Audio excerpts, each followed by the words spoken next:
आज संस्कृत भागीरथी के इस अंक में हम लोग पाठ 9 पढ़ेंगे। मंदाकिनी वर्णनम। मंदाकिनी ऐसे गंगा नदी का पर्यायवाची शब्द है।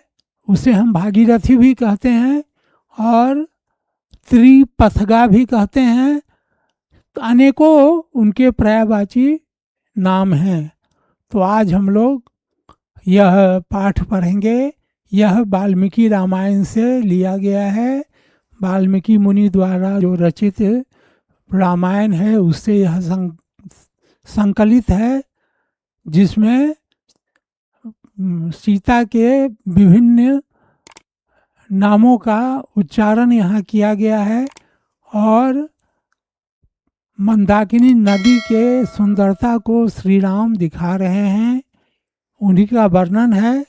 तो आज हम लोग इस पाठ को पढ़ेंगे, मंदाकिनी वर्णनम। तो जैसा कि हम लोग शीर्षक इसका था वह पढ़ लिए। मंदाकिनी नदी के बारे में वर्णन है। प्रस्तुतः पाठः वाल्मीकि रामायणस्य अयोध्या कांडस्य 95 तमात् सर्गात संकलितः। प्रस्तुत पाठ जो है वह वाल्मीकि मुनि द्वारा रचित रामायण के अयोध्या कांड के 95 सर्ग से संकलित किया गया है। वनवास प्रसंगे, जब राजा राम को वनवास मिला था तो वनवास के प्रसंग में राम सीतया लक्ष्मण च सह चित्रकूटम प्राप्नोति। तो वनवास प्रसंग में राम और सीता लक्ष्मण के साथ चित्रकूट पहुंचते हैं। चित्रकूट एक पर्वत है। तो तत्र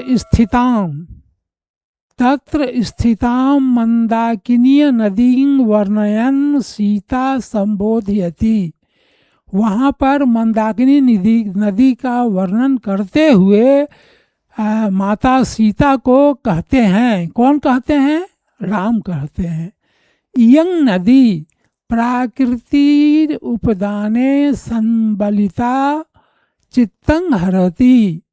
यह नदी जो है वह प्राकृतिक संपदाओं से परिपूर्ण है।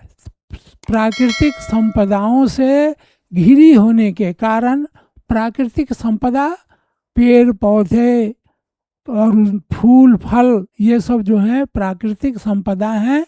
इनसे यह नदी जो है वह घिरी हुई है, चारों ओर हैं और चित्तं हरति, और मन को क्या करती है? चित्र का हरण करती है, मन को आकर्षित करती है। अस्या वर्णनम कालिदासो रघुवंश काले अपि 13 सर्गे करोति। इस नदी का वर्णन जो है वह महाकवि कालिदास रघुवंश नाम के काव्य में भी करते हैं। अनुष्टुप छंदसी, छंद जो होता है वह व्याकरण का विषय है। आप ऊंचे वर्ग में जाइएगा तो छंद पढ़ेंगे, छंद अलंकार पढ़ेंगे। तो यह अभी खाली इतना जान जाइए कि यह जो श्लोक सब है वह अनुष्टुप छंद में दिया गया है। अनुष्टुप छंदसी महर्षि वाल्मीकि मंदाकिनी वर्णनं प्रकृते यथार्थ चित्रणम करोति। तो अनुष्टुप छंद में महर्षि वाल्मीकि जो हैं वे मंदाकिनी का वर्णन, मंदाकिनी नदी का वर्णन जो है वह प्रकृति, वहाँ जो उसकी प्रकृति है उसका यथार्थ रूप में वर्णन किया है। अब हम लोग आगे देखेंगे। पहला, विचित्र पुलिनाम रम्या हंस सारस सेविताम कुसुमे उपसंपन्ना प्रस्य मंदाकिनी नदी। विचित्र पुलिनाम, तो फूलों से पुलिनाम हंस सार सेविताम रम्या रमणीय, ये जो मंदाकिनी नदी का तट जो है वह फूलों से परिपूर्ण है, फूलों से भरा पड़ा है। हंस और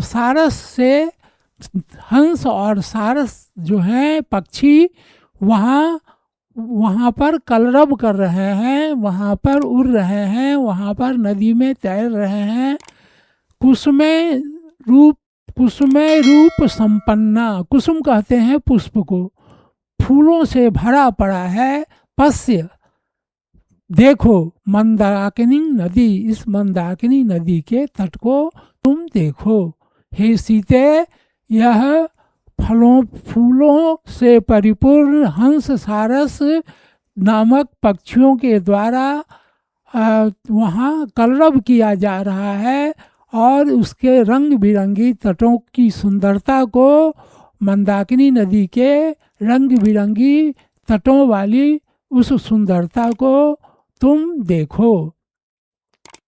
नाना विधय स्थिर रूह आवृता पुष्प फल द्रुमे राजंती राजस्य नलिनीम इव सर्वतः। नाना विधय, अनेक प्रकार के, नाना विधेय, फल पुष्प फल द्रुमे, पेड़, फूलों के पेड़, द्रुम लतियों को भी कहते हैं, फल और फूलों के वृक्षों से जो घिरा हुआ, अनेक प्रकार के फल और पुष्पों से, वृक्षों से यह घिरा हुआ है। राजंती राजस्य, यह जो है राजाओं के सरोवर के समान, जैसे फलों का राजा आम होता है, तो यहाँ पर ये नदियों में भी नदी का जो राजा होगा वो कौन होगा? तो यहाँ मंदाकिनी को कहा गया है कि इसका जो किनारा है वह राजाओं के सरोवर के समान।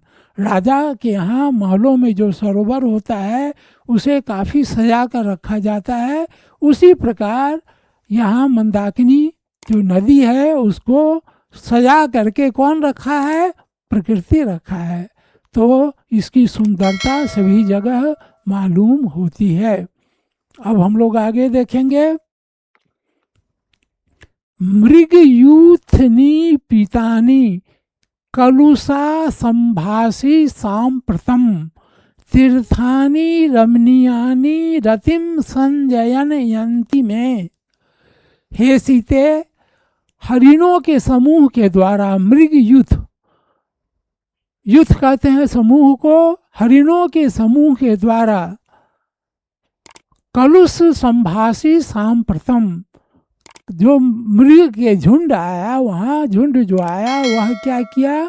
जो जल का ग्रहण किया, जिससे किनारे का जल गंदा हो गया है। और फिर वह क्या कर रहा है? वह स्थल जो है, वह तीर्थ जो है, वह मेरे मन को क्या कर रहा है? मोहित कर रहा है। रतीय संजनयति में, मेरे मन को मोहित कर रहा है। यहाँ की सुंदरता, पवित्रता और प्राकृतिक सुंदरता जो है देख कर मेरे मन में प्रेम का रस संचार करने लगा है। ऐसा उन्होंने, श्री राम ने माता सीता से कहा। जटा जनी धरा काले वल्कलो उत्तर वायसः ऋषयस्य अवगाहन्ते नदी मंदाकिनी प्रिये। हे प्रिय सीते, जटाओं और मृग चर्म को धारण करने वाले, पेड़ के छाल वल्कल वस्त्र को धारण करने वाले ऋषिगण इसी मंदाकिनी नदी में स्नान करते हैं। तो क्या हुआ कि हे सीते, जटा और मृग चर्म को धारण करने वाले और वृक्षों के छाल को, वल्कल वस्त्रों को धारण करने वाले ऋषिगण क्या करते हैं? इसी मंदाकिनी नदी में स्नान करते हैं।